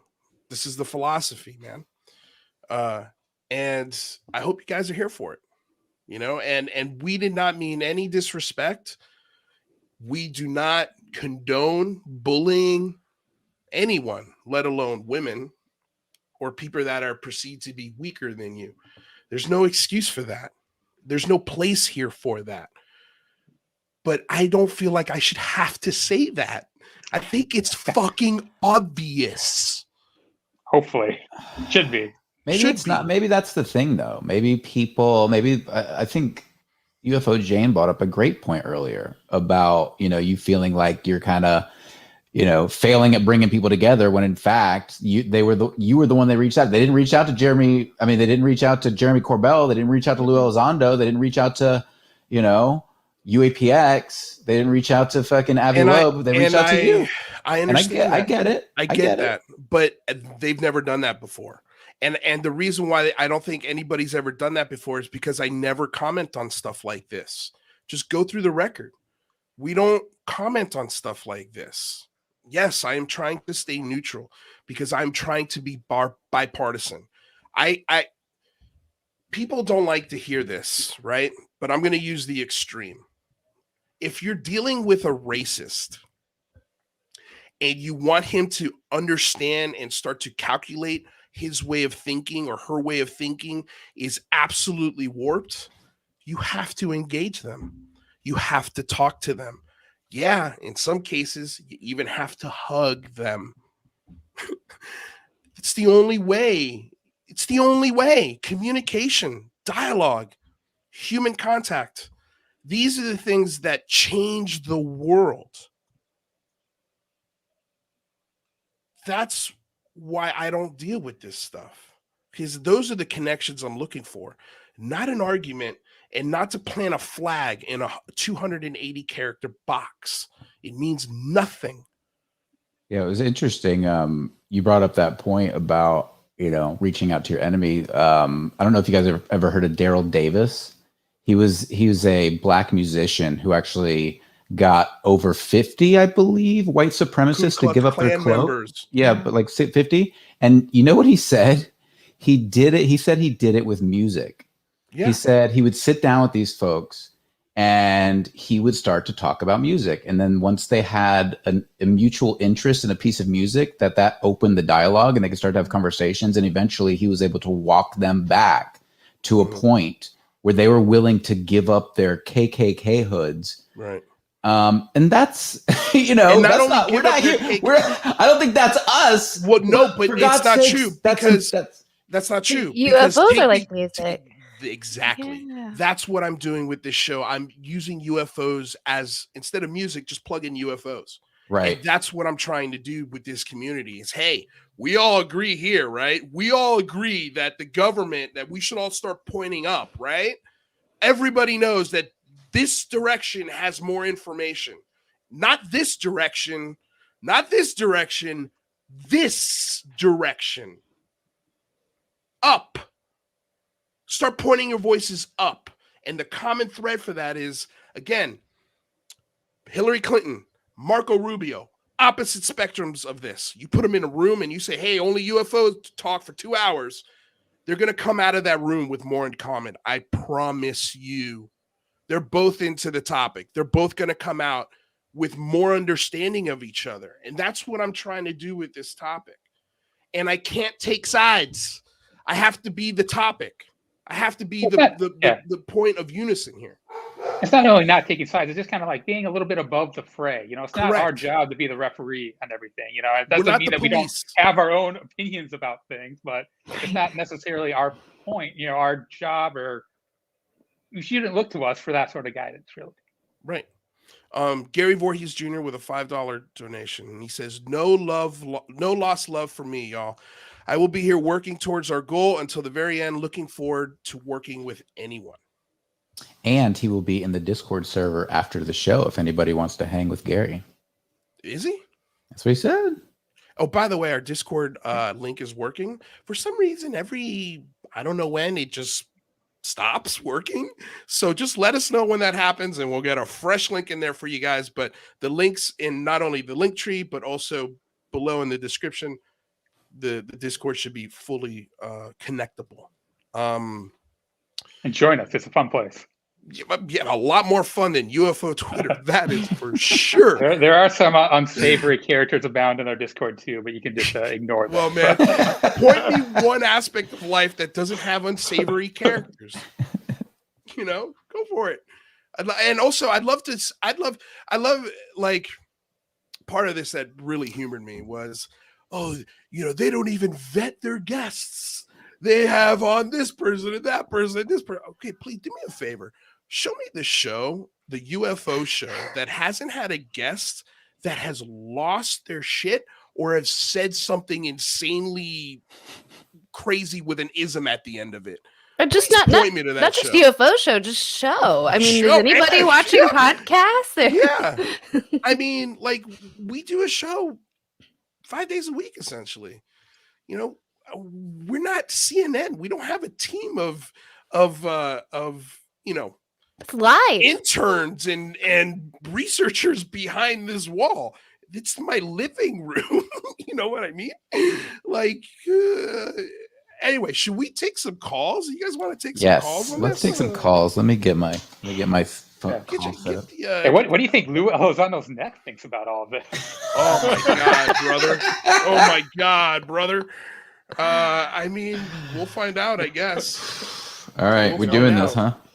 I mean, well, yeah, you know, because I told people, listen, we'll take calls. If anybody wants to call in and give us their philosophy or their opinion or why we're wrong or why they hate us. Here's the only rule I have. Don't be a dick or I will cut your ass off. That's a good rule. That's a good rule. So yeah, floor's open for anybody who wants to. There we go. Go. By the way, guys, we don't have call waiting. Yeah, So- we don't have call waiting. You're with us. Yo, just give me a minute, brother. Unbelievable. Don't He's waste our always time, listening. Nick. Just give me 1 minute, brother. All right, answer the other call. Well, what's the minute? Come on, get on with it, Nick. All right, brother. This is Lou Elizondo's Nick, obviously. I just wanted to say, excuse me, brother, just gotta get out of the way here. I just wanted to say, excuse me, I apologize. Yeah, what did you want to say? All right, Nick, I'm gonna have to move on, brother. All right, we got another call, Nick. We love you. We got to move on. You're on the air. It's Kelly Dodge. Kelly, how's it going? Dodge, hey, what's Hey, happening? Kelly. Oh shit! I'm sorry. There's a little bit of feedback, so we got. Okay, I'm gonna walk away. I'm sorry. I'm gonna walk away That's okay. from my screen right now. So we got Jane, we got Michael, we got Lou, and we got Radaby Squidding. Still don't know your first name, but we're just gonna call you Rather. Anyways, guys, all I have to say is I am so proud of each and every one of you, and just keep the love. That's all. We're gonna get haters. We're gonna get people that are gonna be like, oh, fuck you, cunts. Fuck them. Who cares? Sorry, I don't mean to say that. I mean, F you. I think you did mean to say that. Sorry. Maybe you did. Sorry, I know. I'm sorry.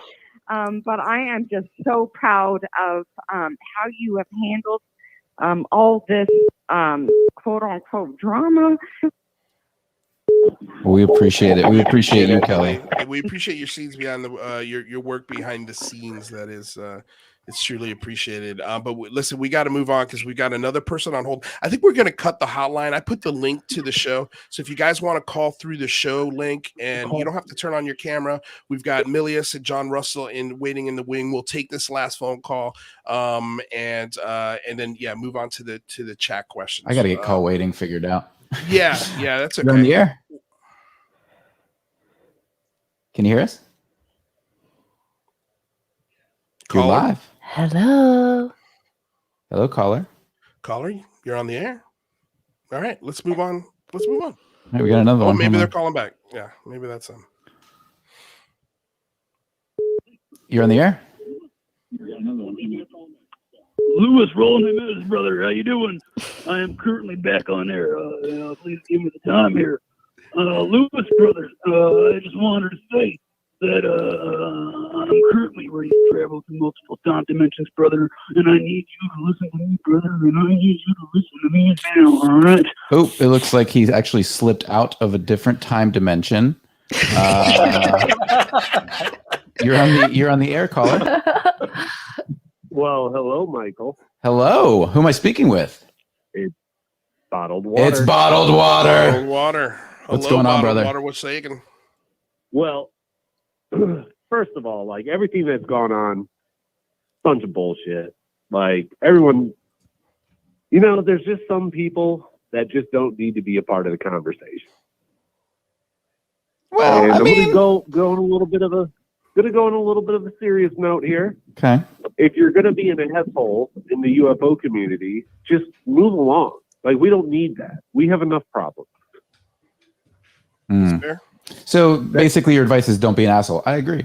Yeah, that's Words to live by. Yeah, I mean it's not that hard. Hmm. Not that hard at all. But you guys, what's up? Nope. I was gonna say, go on and finish your thought. I was gonna say you guys have a great night. Just these blows are gonna keep coming. It's the freaking UFO community, and it's centered around Twitter right now, which is just a cesspool of human ignorance. But we'll make it through it. Thank you, brother. We'll get Hey, thanks, man. Bottled. We appreciate it, brother. We'll talk soon. Okay. All right, Mike, you can cut the phone. Thanks. You can cut the phone. We need the star seeds from Instagram. We need Yeah. the. Okay. Last one. Last All right, last last one. phone call. Last phone call, guys. Don't even bother calling after this one. You're on the air. Hey, what's up, guys? Yeah, hey, this is Nelson. I just wanted to show my support for you guys. I listen to a lot of shows about this topic, and I'm really only seeing you guys trying to bridge the gap between all these different philosophies, trying to help people understand experiencers, trying to help people understand the history of the topic, and all of that stuff. So I'm sorry this whole thing has got you guys down. But keep on trucking, you know. Oh, thanks, man. And I appreciate the kind words. Yeah, well, one other thing really quick, Lou, I know you're showing a little bit of restraint here because I guess Alex told you guys that he couldn't or she couldn't do your show, you know, because of the world situation or whatever, but then she does another show that same night. So that's a little trippy. Yeah, again, like don't care. Yeah. You know, like I that's, you know, like I can't control stuff like that. I don't pay attention to stuff like that. I don't call out stuff like that when I see it. You know, again, like she's her own woman and she can go wherever she wants to go, and I'm not going to dictate or nobody's obligated to give an interview. You know, that's not owed to anybody. Yeah. Yep. All right. Well, we appreciate it. We got to let you go just because we've got 4 people waiting here in the stream, and we're going to bring them in, starting with Milius. Thank you guys so much for the phone calls. Man, I wish this was KGRA Friday because we would be able to do it without the beeping. Sorry, guys. We don't I'll get that figured out. Apparently, thank you for calling, buddy. Appreciate it. Keep up the great work. Thank you so much. We appreciate you. All right. So let's bring in Milius from the stream. You're on the air. Thank you for being here. Hey, guys. How you doing? Milius. Wow. I can't afford any more super chats, but God damn it, can we get back to the Dino Beavers? It's coming from me of all people. Like, let's. You want to go back to Dino Beavers? I mean, what more this can is the we say that alternative, hasn't been said already? I don't know. I'll listen to your BS over whatever else we got, my friend. I mean, you can tell me they live in your backyard too. That's at least entertaining, right? You can drink a beer to that. I wish I had a backyard. I live in an apartment. The only thing in the back alley is drunk men and Dino Beavers. This is the segue I'm giving you. Yep. We could have been remote viewing Dino Beavers for the last 53 minutes here. Yeah. Rather help us out. Yeah, rather help us out. Rather I'll do my best. Milius, man, thank you so much for calling, bringing the humor, man. We truly appreciate it. Thank you for supporting the show with your super chats. I saw them there; they're hilarious. I get a kick out of all of you guys. You know, especially when you make fun of us. That's my favorite thing. So keep doing it. Keep holding us to that standard, and we'll see you soon, my dude. I'll get out of your hair. Have fun, and I'll talk shit later. Thanks, brother. Looking forward to that. All right. So next up is a real big fan of our show and has also been on the show. And that is John Russell. Mr. John Russell, how you doing? Hey, guys. How's everybody? Doing well. Haley, I saw. I'm sorry, John. Real quick, Haley, I saw you in there. I was about to put you on next, so if you want to call back, if you got disconnected, please do so. I'll make sure you get. There she is. Okay, cool. All right, John. Sorry. What were you going to say, my good sir? Thank you for being here. Thank you for the support. Not only just verbally, but financially. The man financially supports this show, so we love that, man. Thank you. Well, listen, guys, I got to tell you, look, you're flying high now, so you're going to get the flag, okay?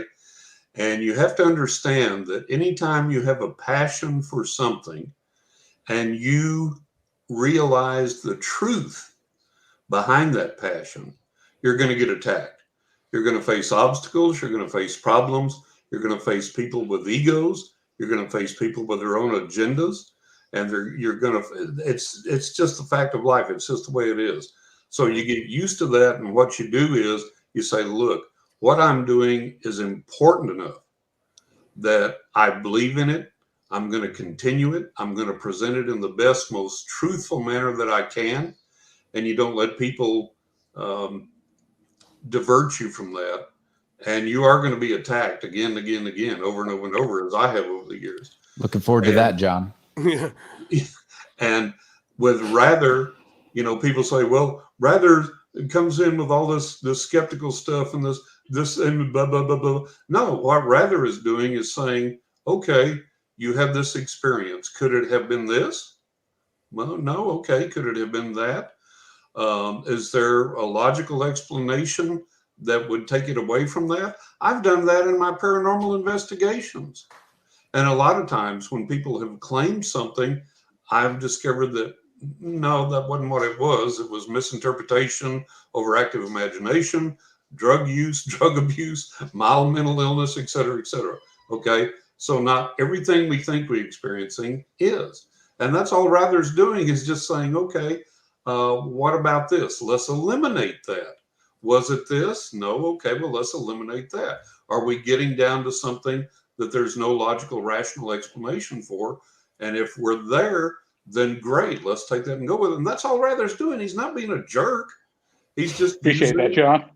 Well, it's true, and it's true. He's just using normal scientific methods to say, hey, let's eliminate all the rational possibilities. John, I got to tell you, I think Rather is probably the most beloved person on this show. If anybody's on a pedestal, it's Rather. Yeah, why didn't they call Rather in? No, they did. They called the three of us in there. Oh, they did. You're right. Yeah, they tagged the three of us in there.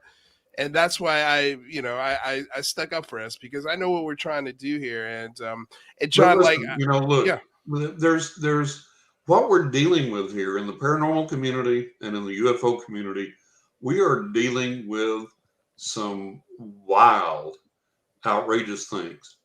And people always say that outrageous claims require outrageous proof. Guess what? In the UFO realm and in the paranormal realm, those proofs are exceedingly hard to come by, exceedingly difficult to come by. The UFO realm plays peekaboo with us at will. The paranormal realm plays peekaboo with us at will. Science is woefully behind in catching up with either the paranormal realm or the UFO realm. And so those are the things that we have to deal with. So we're dealing with something that up until the government's UFO report has been, oh, you bunch of crazy idiot crackpots. That's our realm. Up until the release of the government UFO report that went, guess what, guys? These things are physical objects. They're real. They're really here. They're not ours. We don't have an explanation for them, and on and on and on. So that's the realm we've dealt with. And now that we have that government report and that we're getting some credibility here, there's still going to be distractors. There's still going to be people that are saying, well, I have the truth. I have the way. Come to my seminar, buy my book, do my thing, and then you'll get the right. Now, bullshit. None of us know. We're all still searching. We're all still trying to find something to hang our hats on. And that's what you guys are doing. And I've seen shows on here where you had very credible, really great guests. And I've seen shows where you had some that were kind of sketchy and you were very polite to them, but you did. All of you start saying, well, hey, what about this? Or what about that? You bring up an important point. John, you bring up a really important point, and that's that just because somebody is on the show and we are willing to share space with them and give them the opportunity to speak their mind doesn't mean we agree or or we're looking to give them a megaphone. Oftentimes we're seeking to look at the nuance of that piece of conversation and poke at it. And there's nothing wrong with that. And I do understand this idea that people say you don't want to platform people who are, have certain ideas, and I get that to an extent, but to an extent you have to have these conversations so that you can tease out the rational and the logical, and then we can move on. Exactly right. You have to do that. You have to open it up to everything and then say, okay, what makes sense here and what doesn't? Is there some proof here? Is there something we can hang our hat on? Is there some forward momentum that we can make here based on what we've heard or seen or whatever? And I think you do the exact right thing. You have to reasonably open it up to a lot of different things and explore those.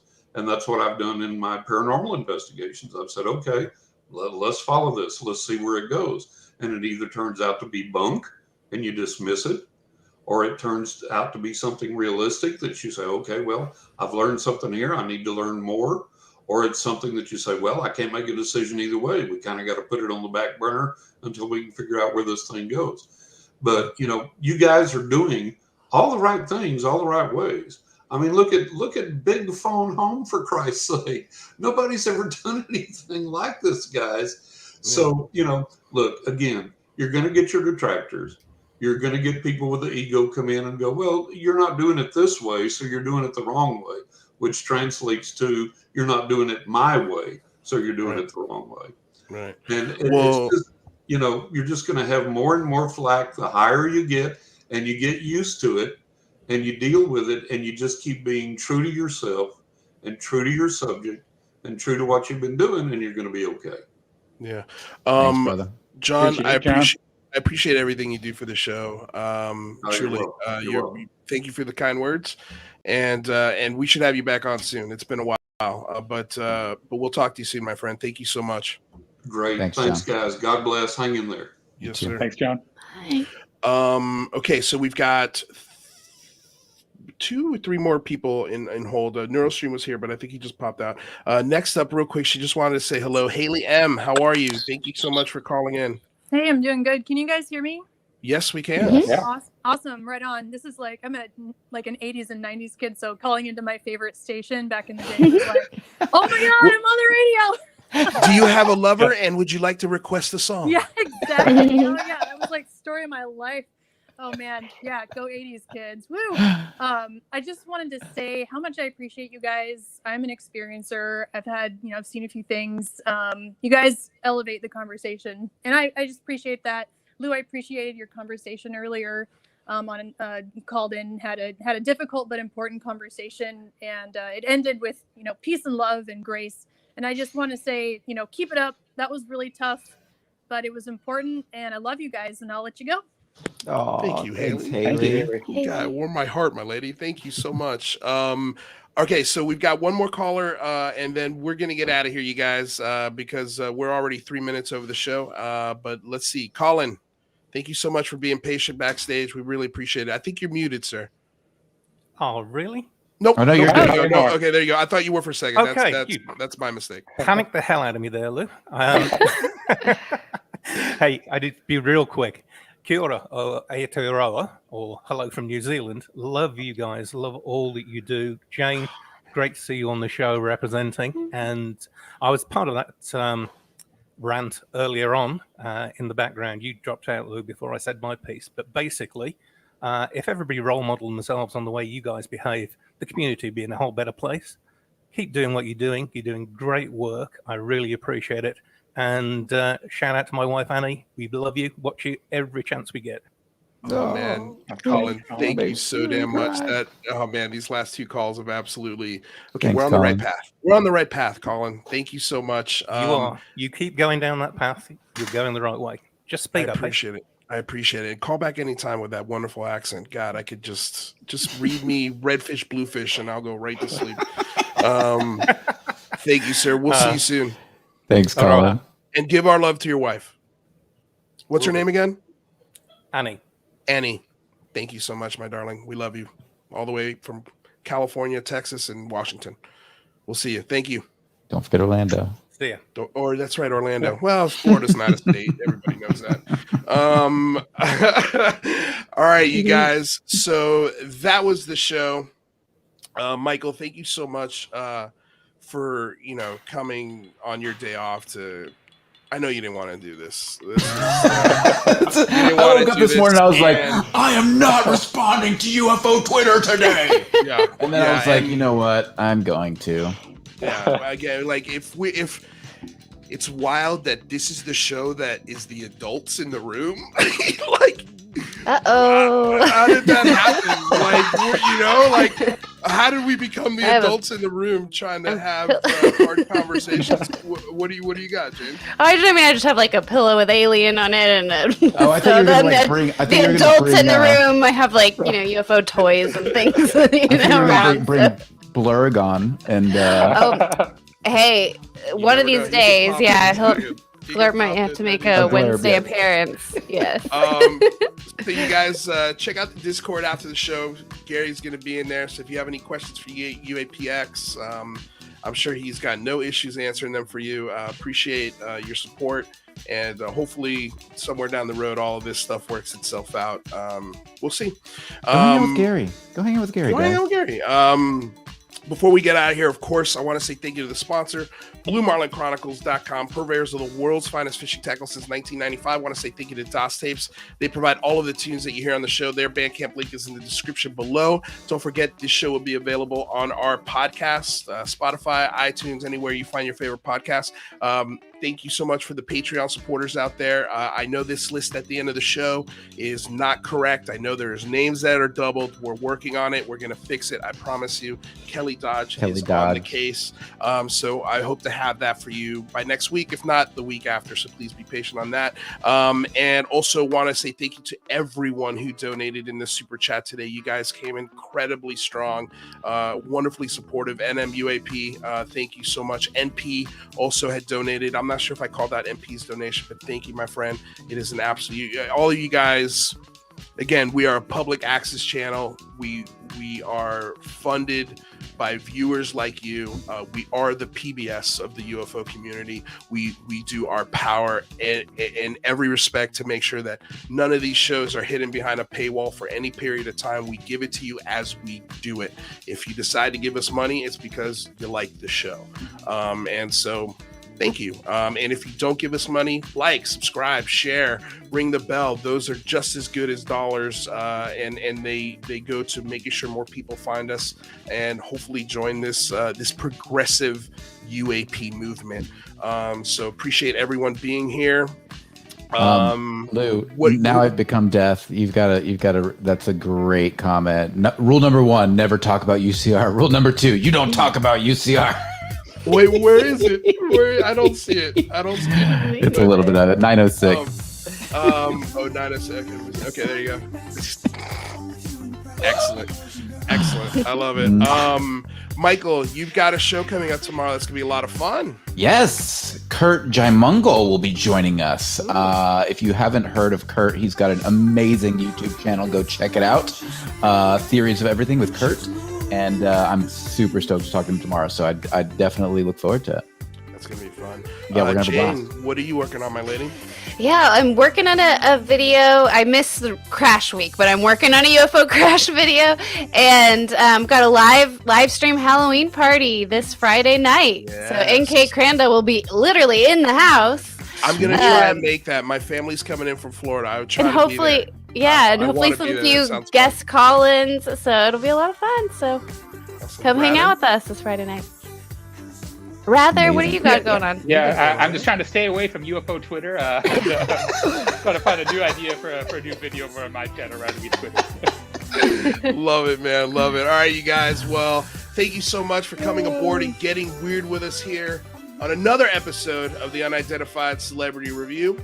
Your home for credible news, reviews, and commentary on everything UAP and UFO. Until next time, you guys, stay safe out there. Be good to each other. Peace.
I'm going to tell you all right now, all of these wonderful people would not be here without Patreon supporters like you. If you enjoy credible news, reviews, and commentary on UFOs and UAPs 5 days a week, you want to support this show. What's your name? Marty. Marty, look how easy this is, Marty. Pick up your phone. Boom! You're a Patreon member. I mean, look, it's so easy. You just click the link, which is right here. Just for $1 a month, you can support this show. Just fill out the information and pledge what's comfortable for you. It could be $1, $5, $10, or who knows. Just support.